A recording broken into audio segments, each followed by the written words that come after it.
Question है gate 2022 का question है और क्वेश्चन रियल एनालिसिस का है और क्वेश्चन नंबर 40 है। इसका मतलब 2 मार्क्स का क्वेश्चन है और क्वेश्चन है सीक्वेंस ऑफ फंक्शन से। उसके बाद कह रहा है कि एफ एन एक्स हमारा ये गिवन है, then which of the following statement is true. F N is not equicontinuous, एक नया वर्ड मिला इक्यू कंटिन्यूस का।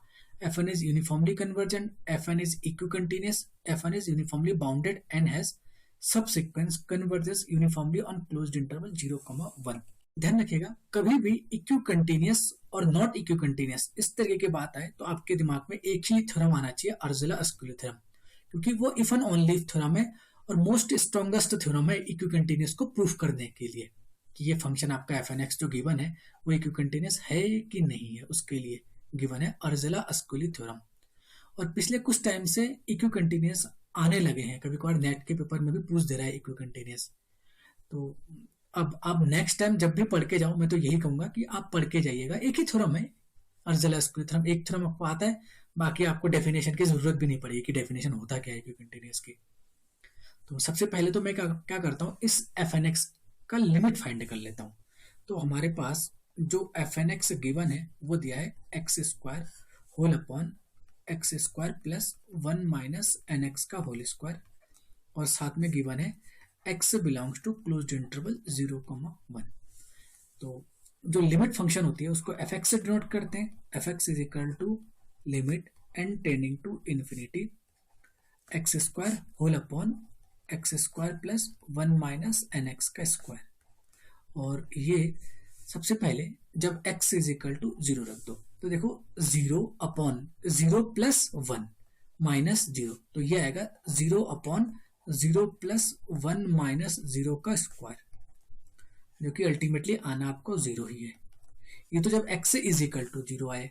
जब x naught is equal to 0 आए तो देखो x naught is equal to जब आप 0 रखेंगे तो आप सीधे n टेंडिंग टू इन्फिनिटी रखेंगे, तो समथिंग अपॉन 1 माइनस इन्फिनिटी का स्क्वायर हो जाएगा, तो माइनस का इन्फिनिटी प्लस का इन्फिनिटी बन जाएगा, तो समथिंग अपॉन इन्फिनिटी 0, तो ये अगेन 0 जब x naught is equal to 0।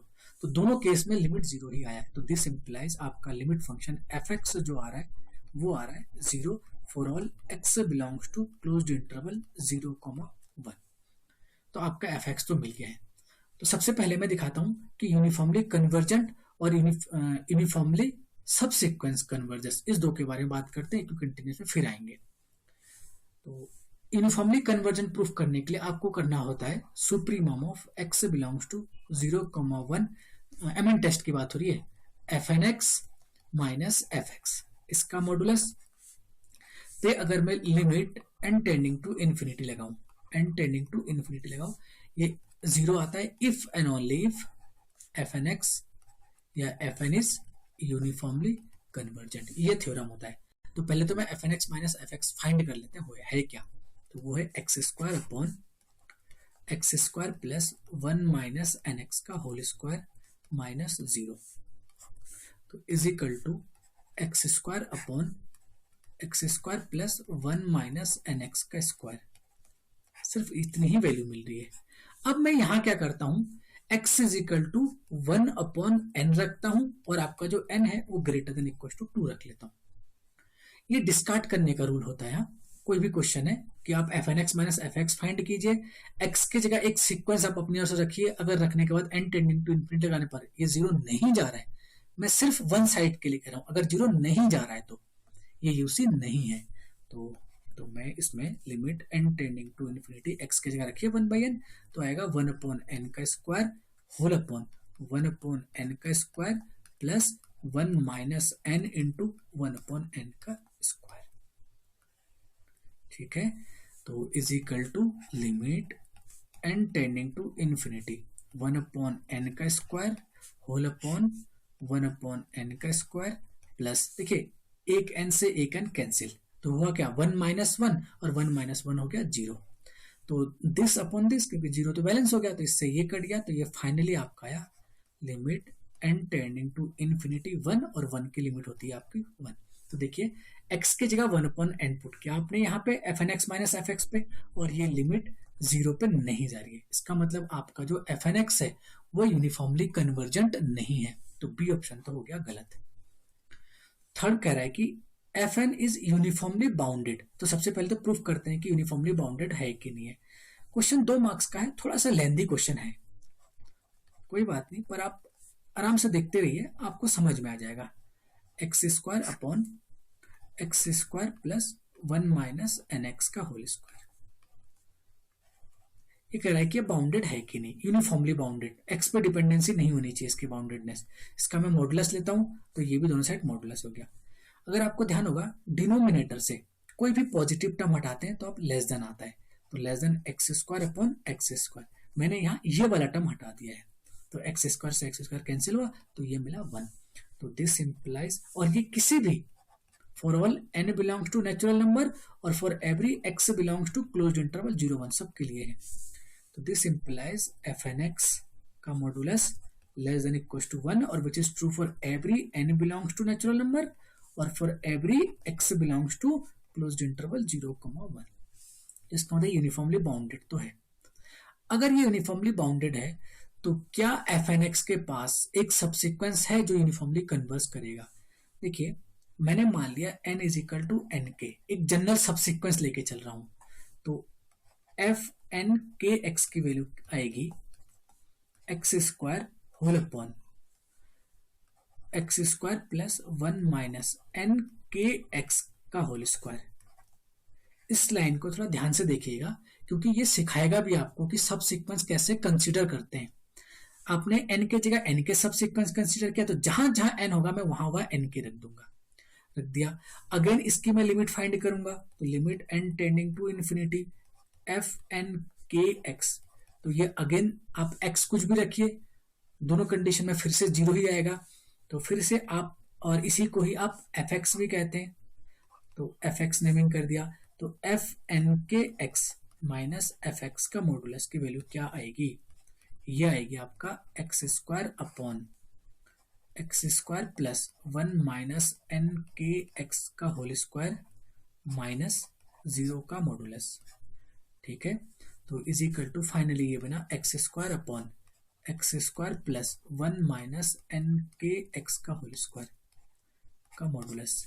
Again same rule, किसी एक सीक्वेंस के लिए अगर इसकी वैल्यू 0 पे नहीं जा रही है तो ये यूनिफॉर्मली कन्वर्जेंट नहीं है, और किसी जनरल सब सीक्वेंस के लिए दिखा दिया आपने कि ये यूनिफॉर्मली कन्वर्जेंट नहीं है, तो मैं यहाँ अगेन वही सीक्वेंस मानूंगा x को 1 अपॉन एन के। तो अगर आप x को 1 अपॉन एन के रखेंगे तो आपका F n k x minus F x की वैल्यू जो आएगी वो आएगी आपका 1 अपॉन एन के का square whole upon 1 upon n k का square plus 1 minus n k into 1 upon n k का होल स्क्वायर, और साथ में लिमिट भी, तो limit n tending to infinity, ये आएगा limit n tending to infinity. तो देखिए एन के से एन के कैंसिल हुआ तो 1 माइनस 1, तो ये हो गया 0, तो दिस अपॉन दिस, इससे ये कैंसिल हो गया, सेम तरीके से 1 आना है। इसका मतलब इसके पास कोई सब सीक्वेंस नहीं है जो यूनिफॉर्मली कन्वर्जेंट है, क्योंकि आपने एक जनरल सब सीक्वेंस एनके के लिए प्रूफ किया है ये। तो ये जो फोर्थ ऑप्शन है आपका कह रहा है F N is uniformly bounded, ये तो आपने दिखा दिया यूनिफॉर्मली बाउंडेड है, and has a subsequence converges uniformly on closed interval 0, 1। ये ऑप्शन गलत है, आपके पास कोई भी सब सीक्वेंस नहीं है जो यूनिफॉर्मली कन्वर्स हो। अब आता है कि इन दोनों में कौन सा ट्रू होगा। एक स्टेटमेंट होता है अर्जेला-अस्कली थ्योरम का, स्टेटमेंट है अर्जेला-अस्कोली ASCOLI, अर्जेला-अस्कोली थ्योरम। इसका स्टेटमेंट ध्यान रखिएगा, तो इक्यू कंटिन्यूस का कोई भी क्वेश्चन है आप छोड़ेंगे नहीं उसको। ये कहता है कि आपके पास एफ एन एक्स, जो भी एफ एन एक्स सिक्वेंस है, और n belongs to natural number, और फॉर ऑल x जो आएगा क्लोज्ड इंटरवल a, b से, क्लोज्ड इंटरवल a, b से होना चाहिए, और यहाँ क्लोज्ड इंटरवल 0, 1 दिया है डोमेन, अगर आपको याद होगा तो देखिए क्लोज्ड इंटरवल 0, 1 दिया है। तो इस क्लोज्ड इंटरवल a, b के लिए ये आपका fn जो है, then fn is uniformly bounded and equicontinuous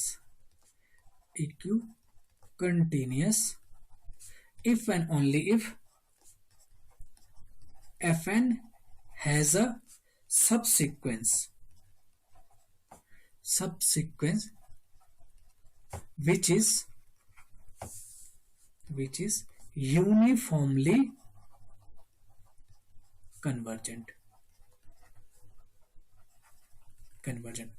तो इस स्टेटमेंट को ध्यान से देखिएगा। देखो आपने यूनिफॉर्मली बाउंडेडनेस तो प्रूफ कर दिया है, कहीं पे दिखाया था ना कि fnx less than equal to 1, इस स्टेटमेंट देखिए तो यूनिफॉर्मली बाउंडेडनेस है। दूसरा इक्विकंटिन्यूअस छोड़ दीजिए, fn हैज अ सबसीक्वेंस, देखिए इसके पास कोई भी सबसीक्वेंस नहीं है जो कन्वर्स करे।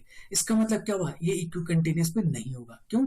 क्योंकि अगर ये इक्विकंटिन्यूअस है साथ में यूनिफॉर्मली बाउंडेड तो है ही है, और अगर इक्विकंटिन्यूअस हो गया है तो इसके पास एक सबसीक्वेंस है, जबकि इसके पास एक सबसीक्वेंस नहीं है, या फिर इसके पास कोई सबसीक्वेंस नहीं है, मैं ये कह दूं सीधे सीधे। तो इसके पास अगर कोई सबसीक्वेंस नहीं है तो ये इक्विकंटिन्यूअस भी नहीं होगा। तो इसका मतलब आपका जो स्टेटमेंट है वो है fn इज नॉट इक्विकंटिन्यूअस। तो ये ऑप्शन गलत है, इसका ए ऑप्शन सही है। फिर से समझाता हूं मैं क्यों कह रहा हूं, क्योंकि आपने प्रूफ कर दिया यूनिफॉर्मली बाउंडेड है, और अगर इक्विकंटिन्यूअस भी हो गया तो उस कंडीशन पे fn हैज अ सबसीक्वेंस होगा विच इज यूनिफॉर्मली कन्वर्जेंट। पर आपने दिखाया fnx के पास कोई भी सबसीक्वेंस नहीं है जो यूनिफॉर्मली कन्वर्जेंट हो। तो क्वेश्चन नंबर 40 2 मार्क्स का है, उसका ऑप्शन ए सही है। वीडियो पसंद आए तो लाइक शेयर सब्सक्राइब करना बिल्कुल मत भूलिएगा, और साथ में बेल आइकन को भी दबा दीजिएगा ताकि नेट गेट एनवीएचएम इस टाइप से जुड़े जो भी आपके प्रीवियस ईयर के क्वेश्चन का सॉल्यूशन चाहिए वो आप तक इजीली प्रोवाइड हो सके। वीडियो को देखने के लिए बहुत बहुत धन्यवाद।